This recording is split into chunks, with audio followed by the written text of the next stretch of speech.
जापानी आर्टिस्ट का डबल रोटी पर शानदार आर्ट। जापानी आर्टिस्ट ने डबल रोटी पर शानदार आर्ट वर्क तैयार कर लिया है, जिसकी वीडियोस वायरल हो गई हैं। सोशल मीडिया के मुसलसल फैलने की बदौलत बावर्ची और खाना पकाने के माहिरीन हर डिश को पुरकशिश बनाने की तरफ तवज्जो मरकूज कर रहे हैं।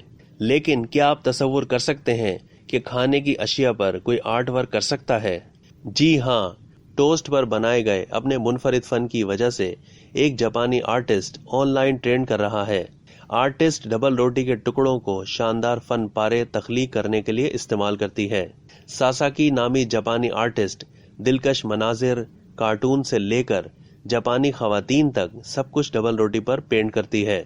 आर्टिस्ट टोस्ट को मजीद दिलकश बनाने के लिए नाजुक तरीके से कटे हुए फलों और सब्जियों का इस्तेमाल करती है और जायकेदार भी बनाती है। डबल रोटी का हर टुकड़ा तकरीबन 3 घंटे का वक्त लेकर एक शानदार आर्ट वर्क में तब्दील होता है। इंस्टाग्राम पर जापानी आर्टिस्ट को 50,000 के करीब सार्फिन ने फॉलो किया है। खातून आर्टिस्ट की तख्लीक करदा स्टाइलिश आर्ट वर्क्स ने इंटरनेट पर सार्फिन की तरफ से काफी तारीफ हासिल की है। एक इंटरव्यू में सासाकी ने इंकशाफ किया था कि ये toast art work corona virus की वजह से लॉकडाउन के दौरानिये में सामने आया था।